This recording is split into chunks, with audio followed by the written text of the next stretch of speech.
middle. With Tanisha, do you envision him playing more outside now? He's an end. Yeah, he's an end. He came in at 280, and that's good for us because, especially in our conference, you have to be able to stop the run. You have to be really strong in the C and D area, the tight end area, and we really got hurt in the perimeter run game. So, he may be able to rush inside on passing downs, but he came here to be at the end, and that's where we're going to play him. Can you say, because he had mentioned in the spring possibly floating between the two, could you see him using him in the middle as a speed package at times? Yeah, that's in obvious passing situations, he could certainly create some mismatches inside. But on base downs, on run downs, you'll see him on the edge. With the quarterback stuff, obviously, you're probably going to get asked that question about 50 times. I've already been asked 50 times already. This is like 51. Yeah. I guess, what are you looking for in those guys to separate? And, do you expect to have a decision public before the opener? Yeah, I'm not sure. I mean, a couple years ago, I don't think anyone knew who the starting quarterback was going to be going into that Northwestern game. So, it may be that. We'll have to see. Our quarterback has to be our number one competitor. And we have 3 core values. Tough, disciplined, and selfless. And so the quarterback has to be all 3 for us. And it's an open competition. I like the way the guys have approached it. We have very talented guys in that room. It's a healthy competition, but we're going to play the best player. And, we don't know who that is at this point. Obviously Noah has more experience. He's been in the system longer. You saw when he went in games last year, he did make it look relatively easy versus the guys that he was playing against. And so, but it's open. So, we'll see how it goes.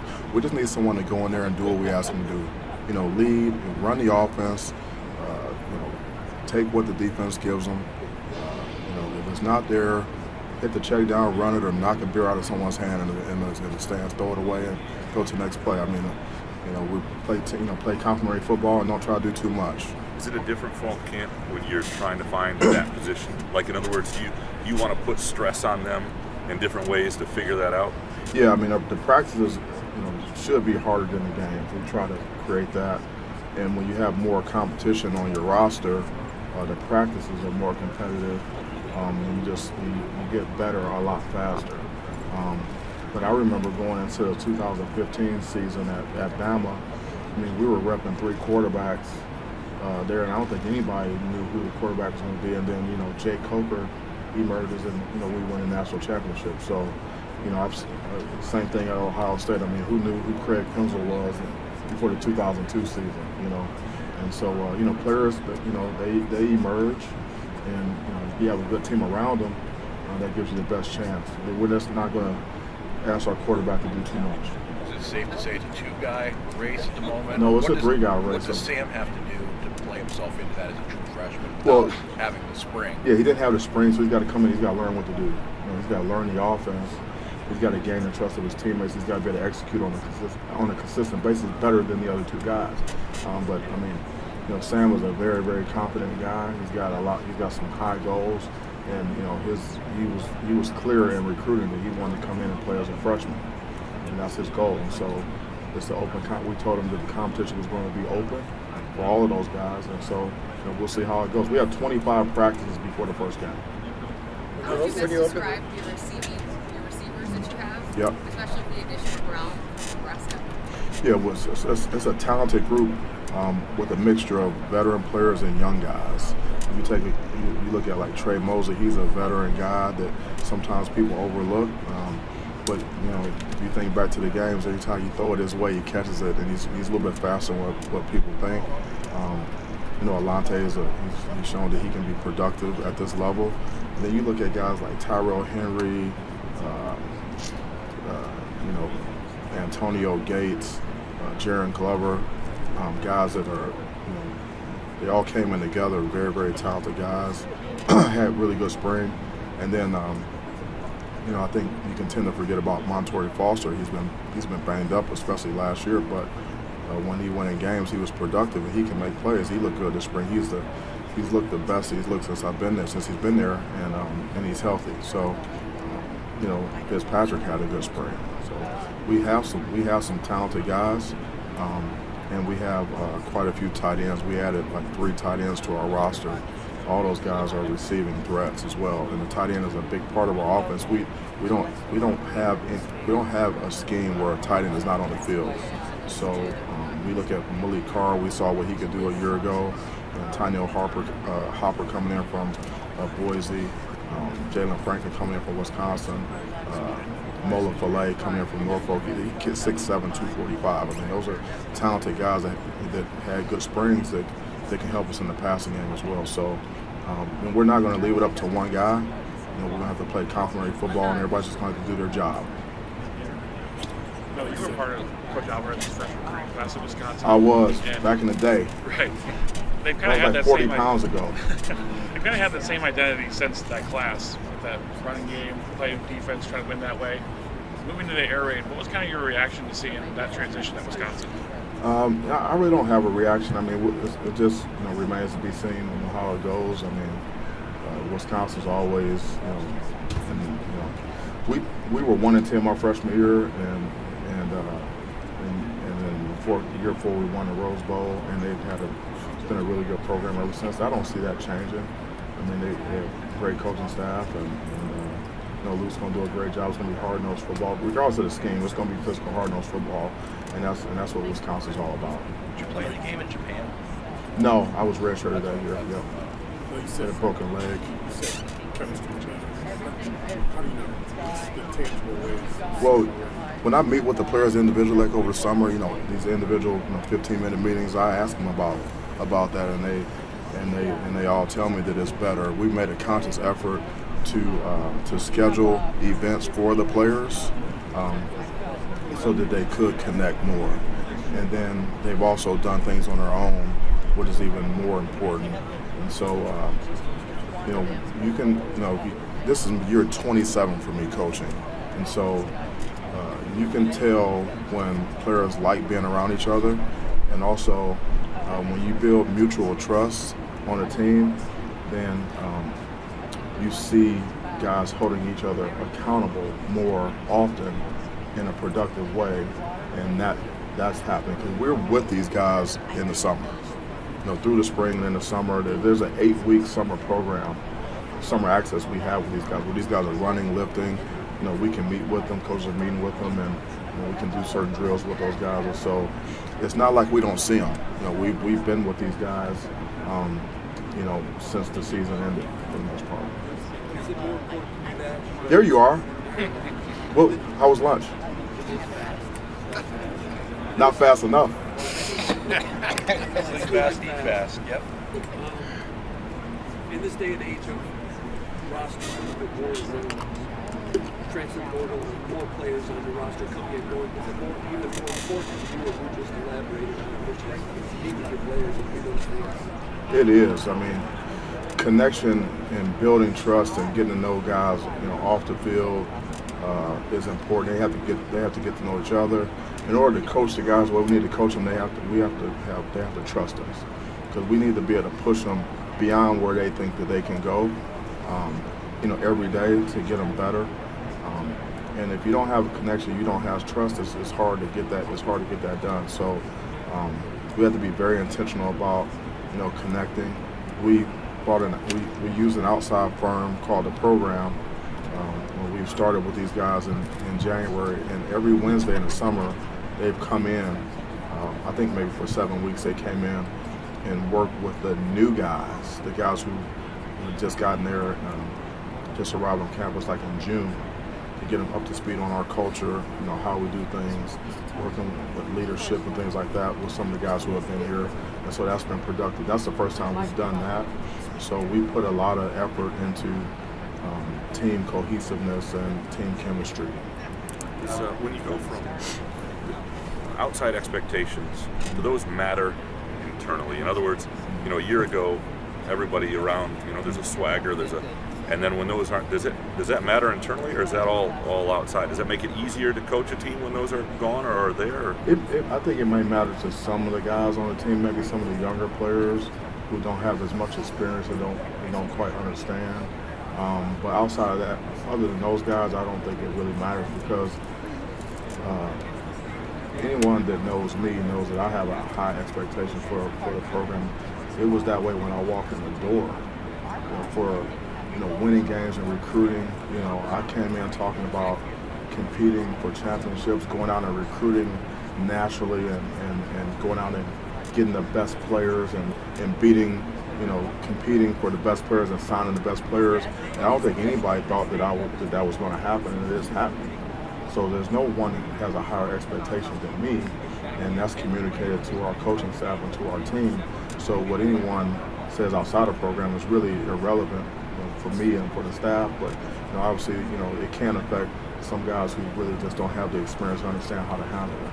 Can you point to 2021 for your guys? What's that? Can you point to the 2021 season along those lines? Because the expectations were about where they're at now. You put off an 11-2 season. Yeah, you can, but what I like, what I prefer to do is really look at last year's team and really look at that team as a team that's going to lay the foundation for the program. Because I think, oftentimes you have to get kicked in the face before you can be great. And so, we have a chip on our shoulder. No one was happy with the way the season unfolded, especially there, the last couple of games. It was very disappointing. And so, we're just hungry. And the coaching staff is. There's no sense of entitlement in our building. And I said it. I said it 2 years ago. We won 11-2, but I said we haven't really done anything. We didn't win a championship. We didn't win them all. It was a step in the right direction, but we hadn't arrived. And so we feel the same way now. Well, if last year was about laying the foundation, then what is this year about? Yeah, it's about winning football games. That's our goal. That's why we're here. That's our goal. And we don't have a theme for this season, and we don't have any slogans or anything for this season. It's basically we got to play to the best of our potential. We got to get it out of our guys. The best, whatever we can do, whatever we're capable of doing, we have to get it out on the field. We got to coach it, and we got to coach through it and get it out of them. And the players, they have to, get to the point where they can fall back on their habits and not try to just rise to the occasion.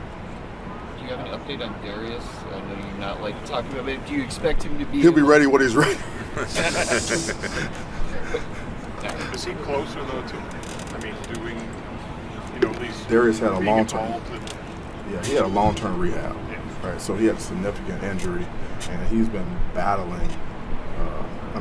You guys know him, and he's a sharp kid. And he's very determined. He loves football, and he's been battling hard to get back. And it's going to take a while, but hopefully we'll get a chance to see him do more in fall camp, and then we'll assess him at that point. Do you or can you expect him back this year? No, I don't have an expectation yet. Like I said, we have to wait until camp starts to see where he is. Injuries, sometimes they're just day to day. Guys come back sometimes sooner than you expect. Sometimes it takes a little bit longer. But I know this. If anyone can make it back, it's him. When you open the quarterback competition, I'll be right with you. Sammy? Yeah, Jalen Sammy, yeah. He is a big body. What have you hearing or seen from him so far? The guy that you coached in Colorado? I did. He was a redshirt freshman when he started for us my season at Colorado. He actually helped us win the Washington game. He was that's back when we had a 3-man shield punt team. So we had the big lineman and the shield in front of the punter, and the punt returner broke through, and he made an open field tackle at 6'5", 300-some pounds on the skill guy. I don't know how he got this guy on the ground, but it was like, oh my God, that guy! If he hadn't made that tackle, we lose that game. So that's why he's here. No, but he's a good player. He's a big body, and he's athletic. He's a great guy. We were happy. When he hit the portal, we were all. There was some running in the hallway. There was running, trying to get it done.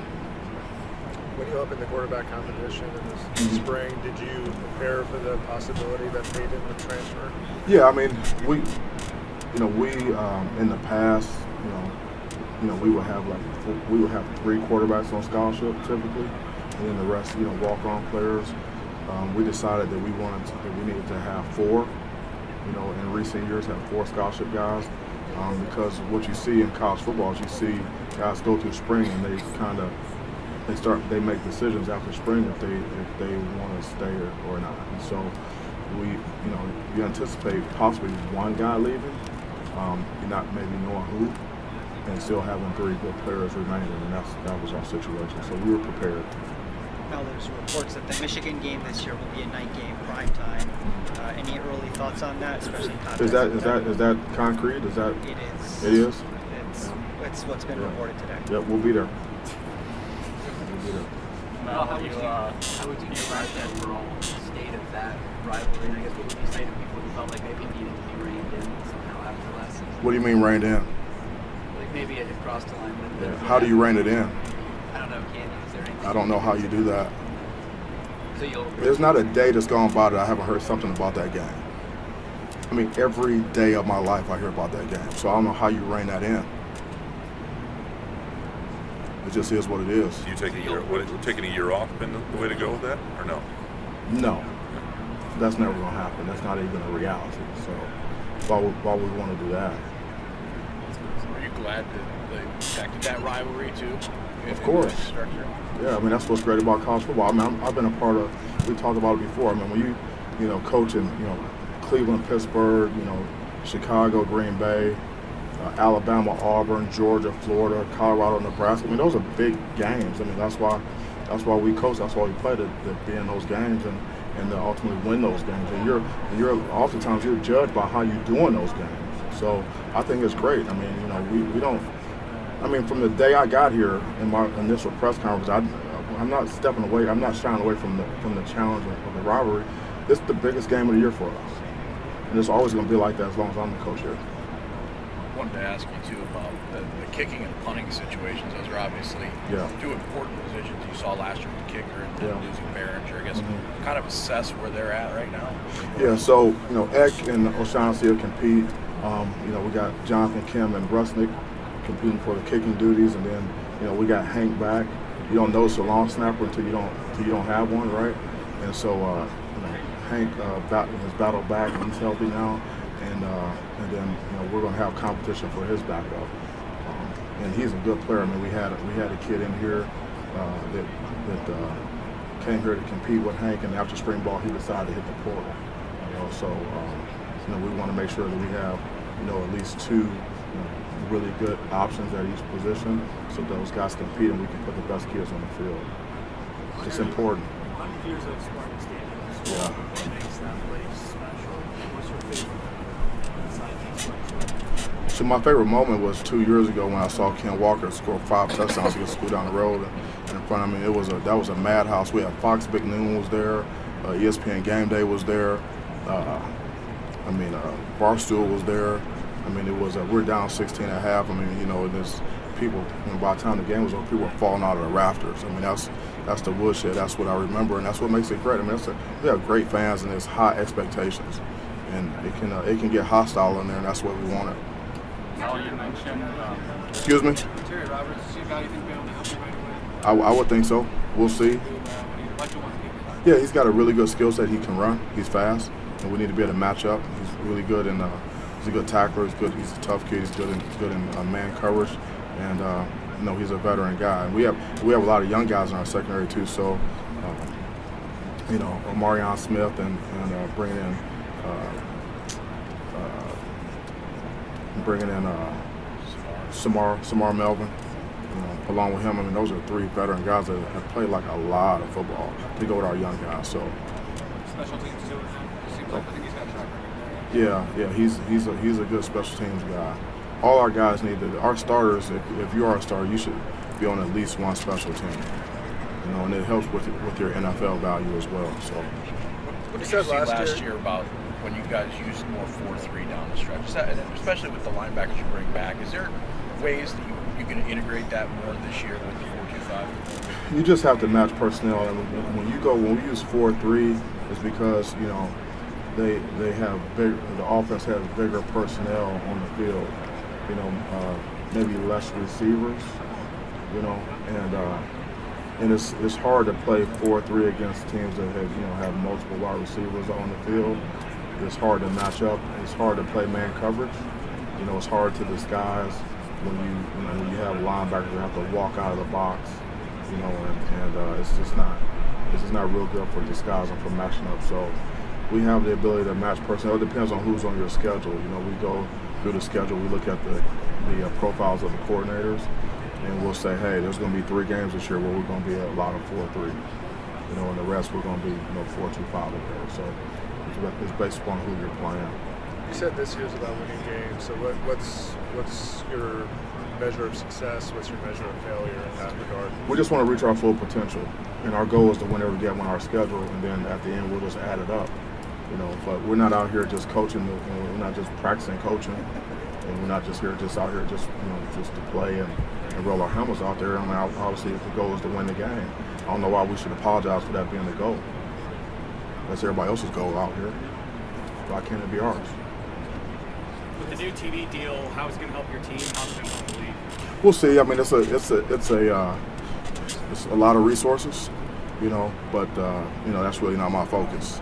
You know, we know that the league is competitive now. The Big Ten is in a really good position, and it's going to get even more competitive. And in recruiting, we're talking to players.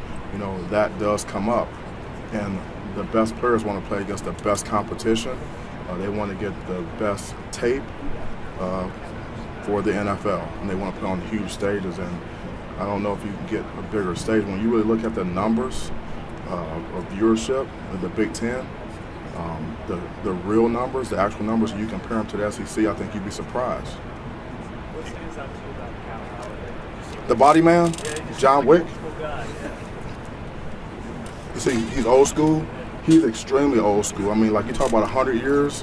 100 years ago, he would have fit in the guy he wears nothing on his arms, no wristbands, no tape, no towel. I mean, he's as basic as it gets. He doesn't really talk that much. He just like see ball, get ball. You know, he's a Michigan State linebacker, old school. I mean, he could play in any era. He could play in that era where, like, you could tackle a guy and the forward part, he could get up and still run. Like, you had to stop the forward parties. The guy had to give up before they blow the whistle. He could have played in that era. I love that guy. Coach, I heard you a big time boxer. I don't know if I'm big time, but I do enjoy the sweet science. You got Spencer and Bud Crawford, who's a friend of mine, coming up this weekend. Who you like? I got to go with Bud. I got to go with Bud. That's going to be a good fight. You see the monster fought yesterday morning at like at 8 o'clock. Did you see that knockout? I did see the knockout. He hit him. He set him up with a jab to the body, then hit him with a straight right. I think he broke his jaw. That's a long ride home from Japan, bro. You go with 2 belts, you got to come home when you got no belts. I mean, yeah, but I got to go with Bud. It's going to be a good. I would have loved to be out there for that, but obviously I got work to do. Yeah. Hey Mel, how do you evaluate your NIL program as it pertains to other programs? Like, how do you compare them? I don't know. How do you do that? I don't know. That's why I'm asking. Yeah, I mean, it's tough because you don't know what the numbers are. No one really knows exactly what players are getting offered or what they're getting from these other places or how much they're actually spending. You know, it's not public information. And how do you really know what the truth is? You know, and so we're active in this space. Obviously, we have support from our donors. And so we're in position to be in it. As you see, we're in it with a lot of good players, and it's coast to coast. I mean, so it's interesting. We could be in it from a kid from California that decides to go to a top Pac-12 school, and our fans are disappointed. I think that's a good thing. When we're in it with those guys, and we're starting to get our fair share of those guys. Not to lead you, shouldn't there be a way for everyone to know for sure what everyone has? I don't know what the answer is. I mean, it's just because, like, I don't think anybody cares what I think. Like the decision makers, right? So I can get up here and talk about NIL and the portal and what it should be, but does it really matter? It's like, okay, this is what it is, and now how do we maneuver and how do we put ourselves in the best position to get players and win games? Because I don't waste a lot of time, doing that, because I just don't think anybody's listening to me. You've been through to the next level with guys and contract negotiations and everything else. Do you feel like this cycle in particular, guys are starting to use the portal, use the immediate transfer, use all those things in NIL to their advantage with what they're doing. Everyone's using the portal. It's not just football and basketball. All sports are doing it, and they've been doing it. You know, other sports they've been building rosters like. Well, I meant more from a financial standpoint for these guys. Well, you know, each school is different because you know how many NIL dollars do you have? It can easily become the have and the have-nots, even more so than it was before. But there is a kind of an NFL type element to it because obviously you have a finite amount of money, so how do you put values on players, and then as you go into the portal, sometimes it takes a little bit more to get someone out of the portal than it does out of high school ranks. Sometimes it just depends on who that player is and what your needs are and how many guys are out there on the market available at that position. So it is very similar to the NFL, but there's a lot less rules, a lot less regulation, and a lot less parity. There's no salary cap. Yeah, it seems like they're using it as leverage, like using all those things because there's no contracts either. Yeah, so why wouldn't they? I mean, it's very treacherous out there. I mean, it's a different ball game. It's not the same job that I took in February 12, 2020. It's totally different, and just imagine if the NFL was like this. I'm not saying that it's not to this extreme, but say Detroit drafted a guy in the first round. And they gave him a signing bonus, and he played for him. And after his rookie year, he declared himself a free agent. How do you think that league would work? So well, there you go. A little along those lines, you say nothing really surprises you, but when Keon went to the portal and how that all played out, was there at least a little surprise or disappointment, or how did you kind of process it? I wasn't surprised at all. I really wasn't. I wasn't surprised. Just because of the player he is, or just the environment that we're in? Just the environment. I mean, that was probably like the first time that Michigan State and our fans have really experienced like the portal in that way. Like, wow, what happened? What's going on? But that's been like, how do these other schools feel when we get players and we get good players out of the portal? We've gotten good players out of the portal. I mean, that's college football. That's college basketball. That's how it is. I mean, guys are coming and going, and they're doing what's best for them. All you can do is wish them the best. That's all you can do because I mean it works both ways. And so I wish them the best. Guys are trying to make their way.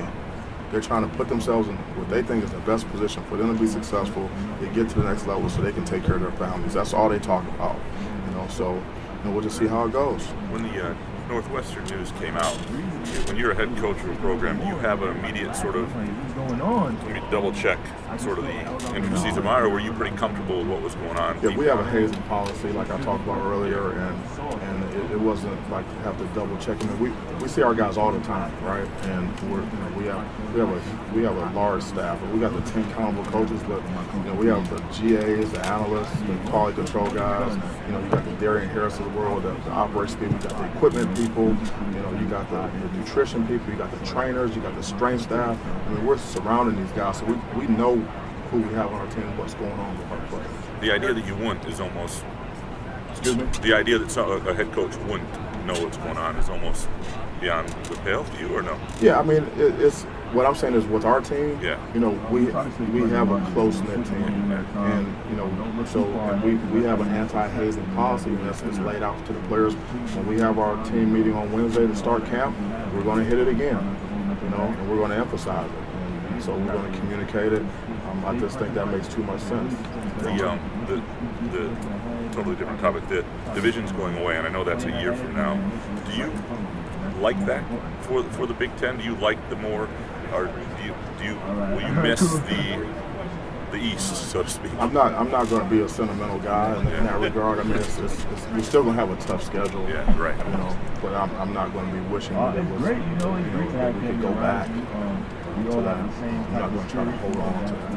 positive energetic 2023 class has when it comes to eating, you know, I try to get them first, but, you know, transfers. obviously you don't need to take a like, so we have Is that the balance you want, or do you want it to be a It certain depends percentage on of high school? It depends on what our needs are. I haven't told the coaching staff that we need this percentage of high school guys, this percentage transfers. We're in a win now culture, okay, and so we have to do what we have to do every year to build a team, put the best team out there we can, to fill the needs that we can. We have to be able to do that and build a winning culture along the way. You know, and it's a challenge. You know, but we came in the door playing catch up. You know, we were playing catch up. But, you know, when this opportunity came up, I had several people tell me, do not take that job. You go into the conference 8th or 9th walking in the door, you have no facility. Okay, so we know that there's challenges, and we know it takes time to build a program and get to where we want it. And you know, the portal is part of it. You know, and what, you know, from year to year, how many guys we get out of high school, how many guys we get out of the portal, and it remains to be seen. But we start in the high school ranks. What's that? Well, you know, when you're competing, when you're winning the games you're supposed to win, okay, and you're competing and winning games with the best teams in the conference, and you can do that on a consistent basis. At that point, you can say, the program is consistently at this level. We'll see. You asked me about a year. Last year you were here, you said pass defense couldn't get any worse, and then you had only 2 interceptions. Obviously things didn't go that way. That's why I hired Jimmy Salgado. I made it worse. With all the youth in there, I guess, what's your outlook for the position, you know, given the veteran losses like Xavier and Cadell and Amir and Ronald and all that? Yeah, I mean, we're athletic, we're young, we're bigger, we're longer. We've recruited well. We brought in a lot of players in those positions, and we've upgraded the front seven, and we've signed quite a few pass rushers. So, you know, and we've developed some pass rushers. That's going to help. I mean, you know, rush and coverage, you know, work together. So, you know, we have to play really good on defense to have a chance to win games this year. And so I'm expecting those guys to play better. But, you know, we had a lot of guys that got a lot of experience last year. Some on-the-job training is going to pay off for us this season. Is this going to be the most competition in the running back room that you've had in your time here? I would say so. I mean, you look at it, you know, Jordan Simmons is still there. He's been playing since he was a freshman. Davion Prim is still there. You know, he's shown flashes like in the spring. And Berger, you know, with his second year with us, is still there. And then you add Mangum, Barber, and Nathan Carter. Those are all good players. I mean, Mangum's 6'3", 235 walking in the door. You know, Barber ran a 10-3 100 meters as a junior in high school. You know, Nathan Carter has played Power 5 football. He's been very productive. And, I mean, he established himself as a dude immediately in the weight room, you know, similar to what Ken Walker did. So, yeah, it's super competitive in there. The guys are going to have to compete to get on the field. They're going to have to compete for spots on special teams. In trying to keep guys healthier. What's your name? My name is Wilson. Wilson. I don't cover you, I'm sorry. Okay, yeah. All right.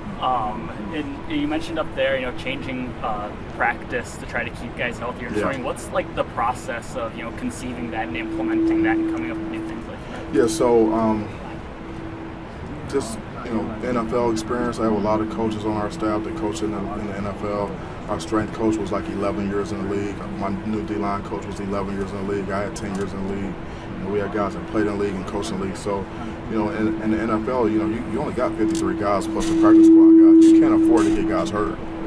You know, you just can't do it. I mean, you get a couple guys hurt, depending on what position, your season's over. There's no one there. You go into the street to get guys. And so, you know, sometimes in the NFL, you'll practice, you know, more than half the season just with no pads. You only hit on game day. It takes a certain amount of maturity to practice that way. Guys got to know what they're doing, have to have experience. But, you know, we're in that situation where we can't afford to lose guys.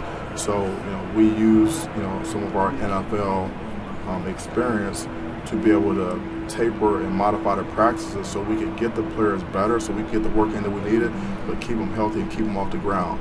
Like the days of just banging, we're just, I think I don't think we can ever go back to that, And I thought we were doing a really good job taking care of our players, but obviously we had to make some changes. I think we had 28 starters on defense last year and like 43 different starters as a team. That was like 5th most in the country, and that's not going to get it done. So we had to make some changes.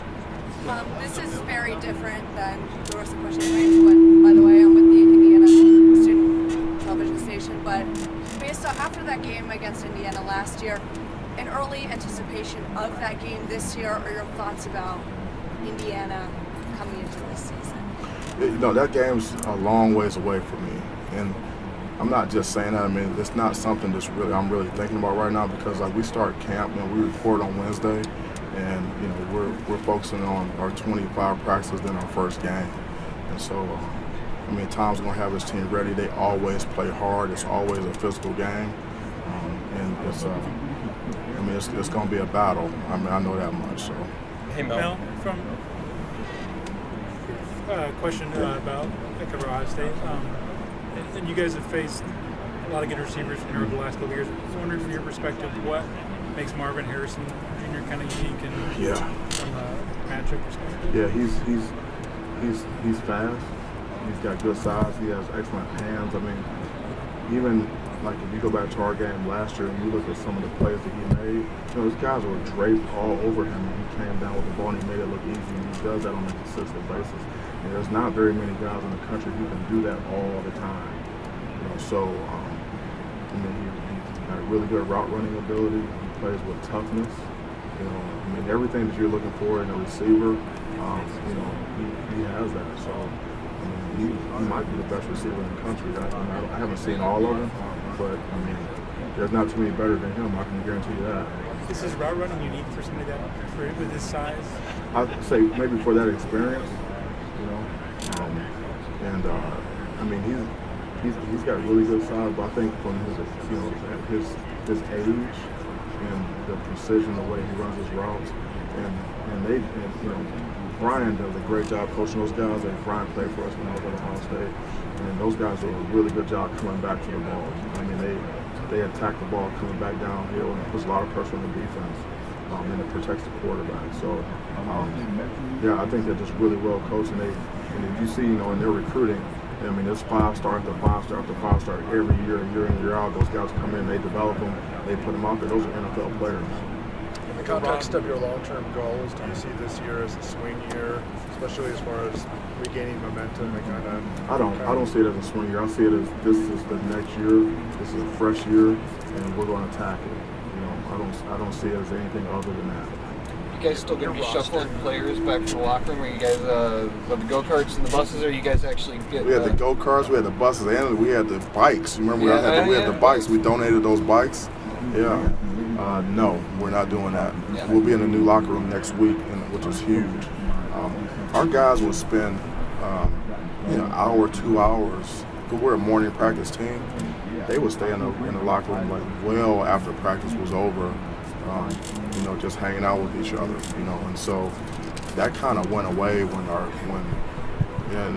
we had to do it, but our stadium was our locker room, the player locker room was in the stadium.